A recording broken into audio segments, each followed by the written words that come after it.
Dando seguimento ao estudo do livro de Gênesis, hoje vamos estudar o capítulo 25, continuando o que nós vimos no capítulo 24. Mas antes vou fazer uma oração. Senhor Deus, obrigada por esse dia, pela nossa vida.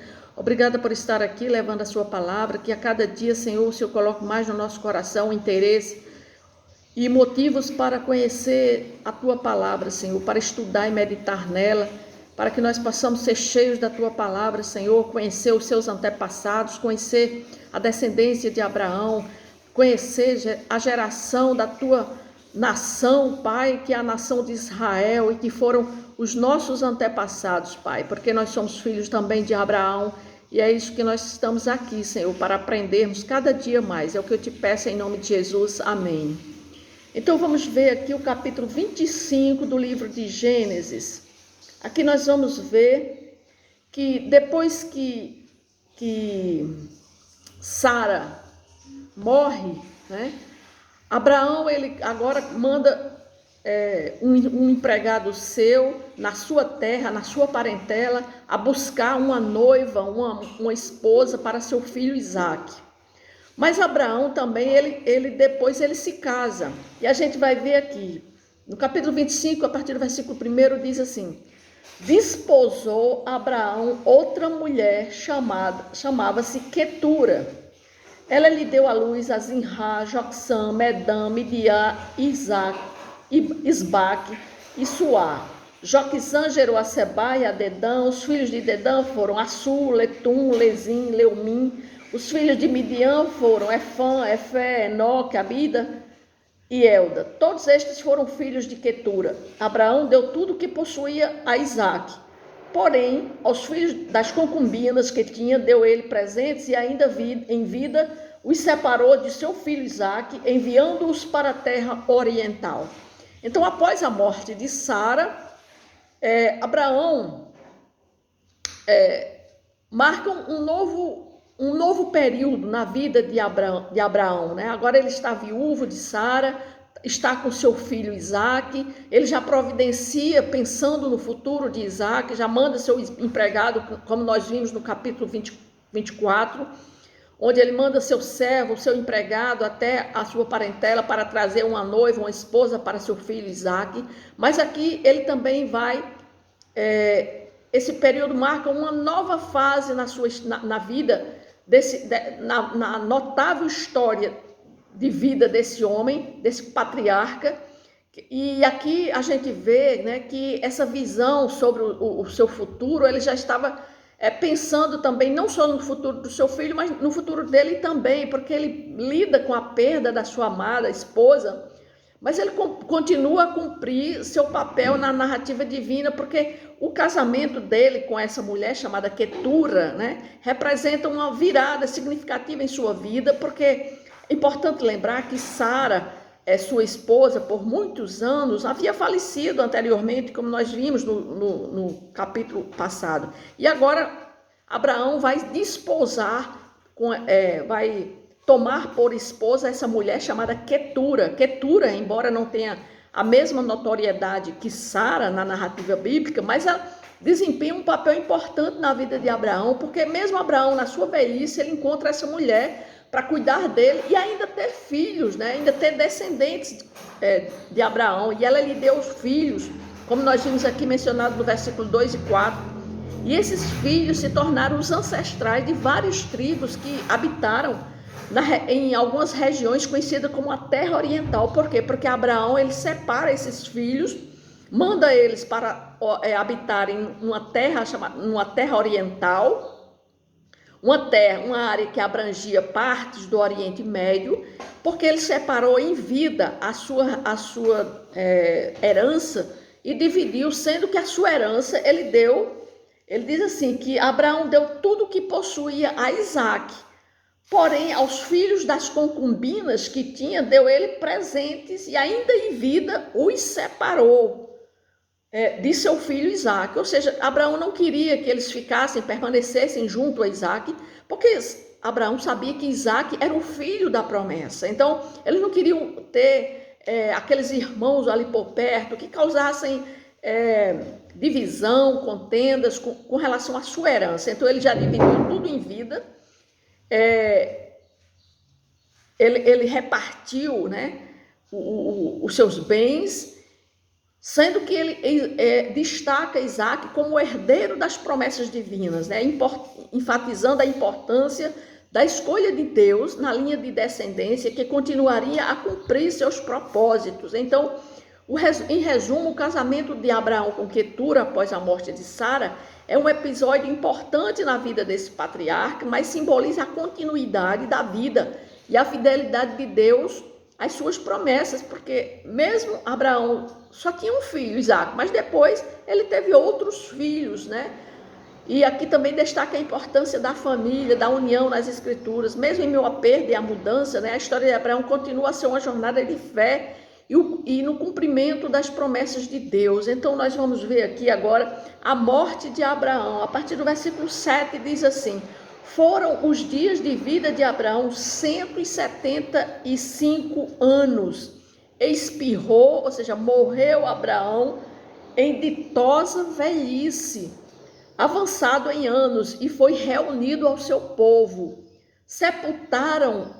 Sepultaram-no Isaque e Ismael, ou seja, Isaque se junta com Ismael e sepulta Abraão na caverna de Macpela, no campo de Efron, filho de Eteu. Vocês lembram no capítulo anterior, quando nós falamos sobre a narrativa bíblica da morte de Sara, que logo após a morte de Sara, Abraão, ele foi, ofereceram a Abraão um terreno, mas ele não quis, ele quis um local específico, justamente na caverna de Macpela, que pertencia a Efron, filho de um Eteu, e ele dá um preço, né? E o homem quer dar para ele e ele não aceita, ele prefere comprar aquele pedaço de terra onde ficava essa caverna de Macpela, porque justamente ele queria enterrar Sara ali e e ele próprio iria se enterrar ali, e todos os seus descendentes, que seria um pedaço da terra de Canaã, que é aquela terra que foi prometida por Deus a ele. E aqui está dizendo que Ismael e Isaac se juntam e vão enterrar Abraão justamente na caverna de Macpela. No versículo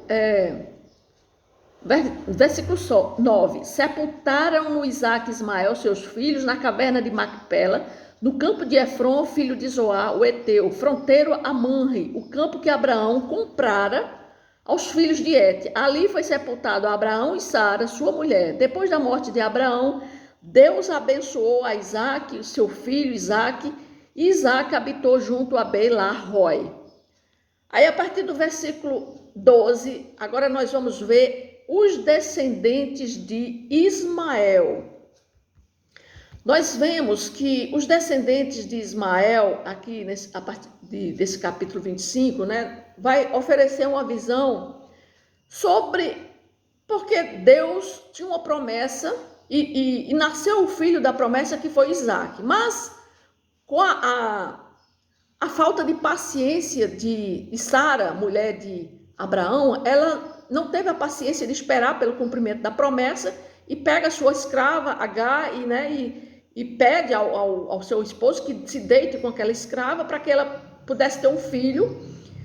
E ela tem um filho chamado Ismael. E aqui nós vamos ver essa descendência de Ismael, porque Deus prometeu a própria Agar, aquela escrava que fugiu lá para o deserto, mas Deus promete a ela que Ismael, seu filho, vai ter também uma descendência, um povo numeroso. E aqui, a partir do versículo 12, está Moisés narra toda a descendência de Ismael. Diz assim: são estas as gerações de Ismael, filho de Abraão, com Agar, egípcia, serva de Sara. E estes os filhos de Ismael, pelos seus nomes, segundo o seu nascimento. O primogênito de Ismael foi Nebaiote, depois Quedá, Abidiel, Misbzão, Misma, Dumá, Massá, Haddad, Tema, Jetu, Nafis e Quedmar. São estes os filhos de Ismael, e estes os seus nomes, pelas suas vilas e pelos seus acampamentos, 12 príncipes de seus povos. E os anos da vida de Ismael foram 137 anos, e morreu e foi reunido ao seu povo. Habitaram desde a Vilá até Sul, que olha para o Egito, como quem vai para a Síria. ele se estabeleceu fronteiro a todos os seus irmãos. Então, essa é a descendência de Ismael. Então, aqui a gente vê que os filhos de Ismael são conhecidos como príncipes, né? Em suas terras, indicando uma linhagem de liderança e influência. Quer dizer, os filhos de Ismael também foram influentes nessa região, né? Porque foi uma região que Deus mandou que eles fossem habitar lá, porque eles não queriam que ficassem perto de Isaac, né? Então, e os seus descendentes foram 12 tribos, 12 tribos descendentes de Ismael, e as terras que habitavam estenderam desde Avilá até sul, perto do Egito, na direção do Egito. Então, foi uma terra grande, né? Aqui a descrição geográfica revela que a descendência de Ismael se espalhou por uma vasta região, uma grande região, incluindo partes da Arábia, o deserto da Arábia. Então, hoje nós sabemos que todos os árabes são descendentes de Ismael, porque Ismael tornou-se o ancestral de diversas tribos que habitavam nessas terras. Então aqui nós vemos que o destaque dado aqui à descendência de Ismael é um testemunho da fidelidade de Deus às suas promessas, porque assim como ele prometeu também a Abraão, ele prometeu a Agar, aquela escrava, né? E Deus prometeu que a descendência dele iria ser também grande, porque a história de Ismael ilustra a complexidade das relações familiares e a maneira como Deus trabalha através delas, porque foi entre a rivalidade de Sara e Agar, né, que Sara começa a desprezar a Agar depois que ela engravida, e Agar, não suportando aquelas tensões familiares, o que é que ela faz? Ela foge para o deserto. E é lá no deserto que Deus abençoa a Agar, manda que ela volte e promete a ela que a descendência de Ismael também seria abundante, seria grande, né? Deus promete a ela que ela iria ter uma descendência vinda desse filho com Abraão. Então, em resumo, a descendência de Ismael é um testemunho da fidelidade de Deus às suas promessas e da maneira como ele trabalha através da complexidade das relações familiares, como nós vimos aqui. Porque isso nos lembra que Deus tem um plano para cada um de nós, independentemente de nossa origem ou circunstância. Ou seja, Deus tinha um plano para Isaac, que era o plano da promessa que ele tinha prometido a Abraão, mas também ele promete para Agar, né, uma descendência para outro filho de Abraão. Então nós vamos ver agora, a partir do versículo 19, os descendentes de Isaac, os descendentes da promessa. Então diz assim, no versículo 19, são estas as gerações de Isaac, filho de Abraão. Abraão gerou a Isaac, era Isaac de 40 anos quando tomou a esposa a Rebeca. Rebeca foi aquela que Abraão manda seu escravo lá na terra dele, a parentela dele, buscar aquela esposa para se casar com seu filho Isaac. Aí diz assim, quando tomou por esposa a Rebeca, filha de Betuel, o arameu, de Padã Arã, irmã de Labão, o arameu, Isaac orou ao Senhor por sua mulher, porque ela era estéril. E o Senhor lhe ouviu as orações, e Rebeca, sua mulher, concebeu. Os filhos lutavam no ventre dela. Então disse, se é assim, por que vivo eu? E consultou ao Senhor, e respondeu-lhe o Senhor, 2 nações há no teu ventre, 2 povos nascidos de ti se dividirão, um povo será mais forte que o outro, e o mais velho servirá ao mais moço. Então aqui nós estamos vendo, né, que Isaac, ele tinha 40 anos quando se casou com Rebeca, né? Rebeca foi aquela mulher que Abraão manda buscar. E aqui a gente vê a importância do casamento e da formação de uma família na cultura daquela época, bem como da espera paciente de Isaac, né, por uma esposa adequada para ele, né? Ele não casou com qualquer um, ele casou com aquela que o pai dele, né, orientou para que fosse a esposa dele. Rebeca, por sua vez, é introduzida como filha, né? Ela era filha de Betuel, o seu irmão chamava-se Labão, então já era da família de Abraão. Então, isso, né, significa dizer que estabelecia-se ali conexões familiares, né? Porque essa narrativa, ela descreve que Deus traça, né, para que os descendentes dele viessem também da descendência do próprio Abraão, ou seja, da própria parentela. Então, a esposa de Isaac foi tirada do próprio seio da parentela de Abraão. Então, quando Isaac se casa com Rebeca, ela é estéril, mas Isaac ora a Deus, ela então engravida, só que ela engravida e ela concebe uma barriga gemelar, ou seja, são 2 filhos que estão no ventre dela. E aí, os filhos lutavam no ventre dela. Então disse, se é assim, que porque vivo eu, e consultou ao Senhor, e respondeu-lhe o Senhor, 2 nações há no ventre dela, 2 nações há no teu ventre. Então, esse conflito intrauterino, que Rebeca percebe, né, como um sinal divino, ela antecipa as rivalidades que surgirão, que iriam surgir entre os seus filhos, chamados Esaú e Jacó, né? E então é importante notar que essa luta já estava em andamento, antes mesmo de nascerem, antes mesmo do seu nascimento, sugerindo que os destinos dos gêmeos, né, estavam sendo moldados desde o início. Por quê? Porque houve uma divisão logo após esse nascimento, como nós vamos ver agora. No capítulo 24 diz assim, cumpridos os dias para que desse a luz, eis que se achavam gêmeos no seu ventre. Saiu o primeiro, ruivo, todo revestido de pelo, por isso lhe chamaram Esaú. Depois nasceu o irmão, que segurava com a mão o calcanhar de Esaú, por isso lhe chamaram Jacó. Era Isaac de 60 anos, quando Rebeca lhes deu a luz. Cresceram os meninos, Esaú saiu perito caçador, homem do campo, e Jacó, porém, homem pacato, habitava em tendas. Isaac amava a Esaú, porque se saboreava de sua caça. Rebeca, porém, amava a Jacó.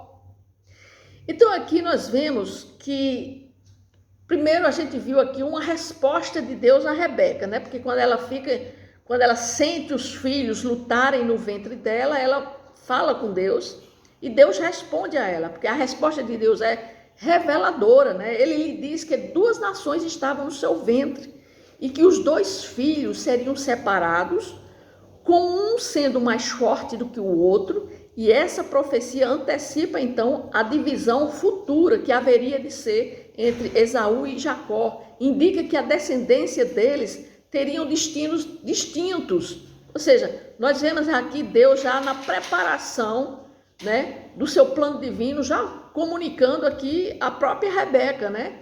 Então a gente vê que o nascimento desses gêmeos, de Esaú como primogênito, Esaú nasce primeiro, depois Jacó, o segundo gêmeo, nasce em seguida, segurando até o calcanhar de Esaú, como se estivesse tentando sair primeiro. Se ele estava segurando o calcanhar, é porque talvez ele estivesse segurando para sair primeiro, né? Então essa cena reflete as rivalidades e a busca por Jacó por posição desde o nascimento, ou seja, Jacó queria ser o primeiro, queria nascer em primeiro antes de Esaú. Então seu nome Jacó significa suplantador, ou aquele que segura o calcanhar, o que anuncia que seu caráter astuto e a determinação em alcançar seus objetivos. Desde o ventre, né, ele já lutava. Então o nascimento de Esaú e Jacó é um exemplo claro de como Deus usa situações aparentemente comuns para cumprir seus propósitos divinos. Ou seja, a luta no ventre de Rebeca e a busca por orientação de Deus, né, porque ela vai procurar uma orientação de Deus e Deus responde a ela, né, dizendo que no ventre dela tinha 2 nações e que eram 2 povos nascidos de ti se dividirão. Ou seja, Deus já estava preparando ela para o futuro, para dizer como seria a criação, como seria o futuro desses dois filhos, né? Então, isso nos lembra da importância da busca da orientação divina, né? Da soberania de Deus sobre nossa vida e da escolha que molda o nosso destino. Aqui a Rebeca estava procurando a orientação divina, né? Porque esses gêmeos, eles representam não a história, não apenas uma história familiar, mas também uma parte essencial da história de fé, da fé, né? E do plano divino que iria se desdobrar ao longo dessa narrativa bíblica, né? Porque toda a narrativa bíblica, toda a história do povo de Israel vem a partir dessa e começa com Abraão, né? Da promessa de Deus falando para Abraão, e aí começa, né? O desdobramento já com o nascimento agora dos seus netos, Esaú e Jacó, né? E aqui nós vamos ver o que vai acontecer com esses dois filhos. Então, no versículo 29 diz assim: tinha Jacó feito um cozinhado quando, esmorecido, veio do campo. Esaú e lhe disse: peço-te que me deixes comer um pouco desse cozinhado vermelho, pois estou esmorecido. Daí chamasse Edom. Disse Jacó: vende-me primeiro o teu direito de primogenitura. Ele respondeu: estou a ponto de morrer, de que me aproveitará o direito de primogenitura? Então disse Jacó: jura-me primeiro. Ele jurou e vendeu o seu direito de primogenitura a Jacó. Deu, pois, Jacó a Esaú o pão e o cozinhado de lentilhas. Ele comeu e bebeu, levantou-se e saiu. Assim desprezou Esaú o seu direito de primogenitura. Então aqui nós vemos, aqui está descrito, né, como um homem habilidoso na caça e um amante da vida ao ar livre, enquanto Jacó é retratado como alguém pacato que preferia ficar em casa. Enquanto Esaú estava lá caçando, chega em casa cansado após um dia de caça, né, chega em casa cansado, enquanto Jacó está lá pacato, né? Então isso a gente vê a diferença de personalidade de ambos, né? E isso também destaca que a preferência de Isaac por Esaú, porque ele apreciava a caça e a comida que Esaú lhe trazia. Então, a preferência de Isaac era por Esaú. Por quê? Porque Esaú era um exímio caçador, trazia a caça, cozinhava e dava a Isaac. Isaac, então, preferia ao seu filho Esaú. Então, nós vamos ver aqui que Rebeca tinha já uma inclinação por quem? Por Jacó, né? Então, isso vai o desenrolar dessa história. Mas nós vemos também aqui que Esaú, após um dia de caça e sem sucesso, ele retorna faminto e exausto, e Jacó, que estava preparando um ensopado, aproveita para negociar com seu irmão o direito de primogenitura, porque esse direito era um direito naquela época que tinha muita importância para os filhos de uma pessoa. Então, Esaú, em sua fome extrema, Esaú faz uma oferta para Jacó, dizendo que ele venderia seu direito de primogenitura a Jacó, se em troca Jacó desse um prato do ensopado que ele estava preparando. Então, o que é que Jacó faz? Jacó, astuto e ciente, porque isso demonstra que Jacó queria ser o primeiro, antes até mesmo no ventre materno. O que é que Jacó faz? Propõe a venda desse direito de primogenitura, né? E Esaú, o que é que faz? Concorda. Então, o primogênito, ele tinha o direito de herdar uma porção dobrada da herança paterna, tornando-se líder da família após a morte do pai. Então, essa posição de ser o primogênito conferia grande prestígio para aquele filho que tinha esse direito. Então, a escolha de Esaú de trocar seu direito de primogenitura por um simples prato de comida revela sua impulsividade, sua falta de valorização das bênçãos do Senhor, das bênçãos espirituais e herança divina. Ele não deu importância a isso. Então, o que é que ele estava mais preocupado em satisfazer a vontade de sua carne, a satisfação imediata de suas necessidades físicas, porque ele estava cansado, do que dar atenção às promessas de bênçãos de Deus para a sua linhagem. Por outro lado, o que é que Jacó faz? Apesar de sua astúcia em aproveitar a situação, foi naquela hora que Jacó foi astuto, viu que ele estava cansado, precisando de um prato de comida, então ele faz a troca, né? Então, a venda dos direitos de primogenitura de Esaú para Jacó é um exemplo de que as nossas escolhas moldam o nosso destino e a importância de priorizar as bênçãos espirituais sobre os desejos na nossa vida. Então, a gente tem que ter muito cuidado com as nossas escolhas, né? A gente tem que dar importância àquilo que nós temos para não fazermos escolhas erradas, assim como Esaú fez. E Esaú, em seu momento de fraqueza, ele escolheu gratificar seu apetite imediato em vez de valorizar a herança espiritual que estava ao seu alcance. Então Jacó, embora tenha se aproveitado daquela situação, ele reconheceu o valor da promessa divina, ou seja, Jacó sabia que aquele primogênito tinha direito à promessa divina. Então, o que é que Jacó faz? Oferece, em troca do direito de primogenitura, um prato de lentilha, um prato de ensopado.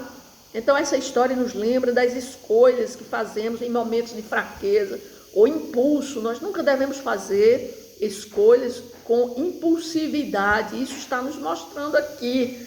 Também destaca a importância de valorizarmos as promessas de bênçãos de Deus na nossa vida, as bênçãos espirituais que Deus nos oferece, mesmo quando somos tentados a trocá-las por satisfações temporais, satisfações de momentos, né? Porque o episódio aqui desses direitos de primogenitura é um lembrete também que a busca da vontade de Deus e a valorização de suas promessas devem estar sempre em primeiro lugar na nossa vida.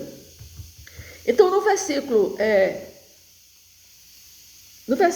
34, diz assim: Deus deu, pois, Jacó a Esaú pão e cozinhado de lentilhas, ele comeu e bebeu, levantou-se e saiu. Assim desprezou Esaú o seu direito de primogenitura. Então, o que nós vemos aqui é que Esaú desprezou o seu direito de primogenitura. Então, o que é que nós devemos ver? Que lições nós podemos tirar aqui do capítulo 25? Né? Que a história da venda do direito de primogenitura de Esaú a Jacó nos lembra da importância sempre de buscar a sabedoria divina ao tomar as nossas decisões. Nunca nós devemos tomar decisões em momentos de impulsividade, em momentos de fraqueza, né?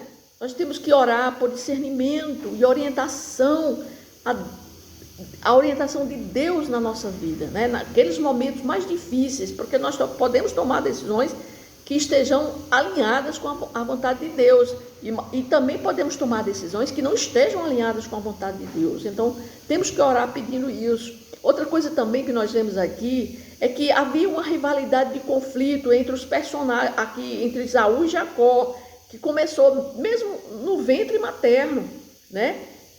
Isso é comum, relacionamento entre famílias, né? Em famílias, os relacionamentos familiares podem acontecer e haver conflitos, né? Então, nós temos que orar por reconciliação em nossas próprias relações familiares e pessoais e pedir a Deus que nos ajude a superar as diferenças, perdoar, restaurar relacionamentos quebrados. E é uma maneira poderosa, né, para que a gente possa... É uma maneira da gente, aqui está nos ensinando, né, que nós podemos fazer com que algumas coisas que possam acontecer no relacionamento entre nós, entre parentes, entre irmãos, entre família, né, a gente tem que superar as dificuldades, superar qualquer problema. Nenhum problema que apareça na nossa família tem que ser mais importante do que nós darmos atenção aos nossos familiares. Nós temos que valorizar, né, a relação entre a nossa família.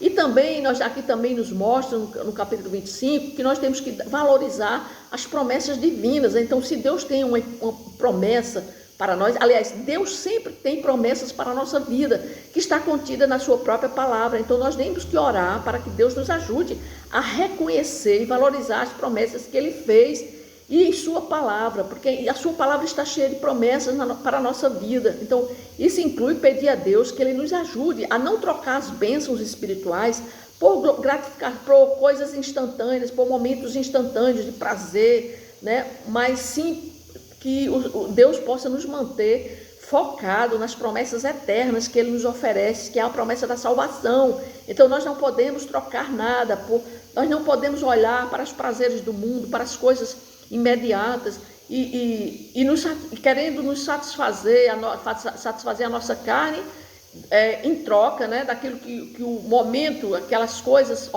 nos oferecida e podemos até trocar, né, a nossa salvação por isso.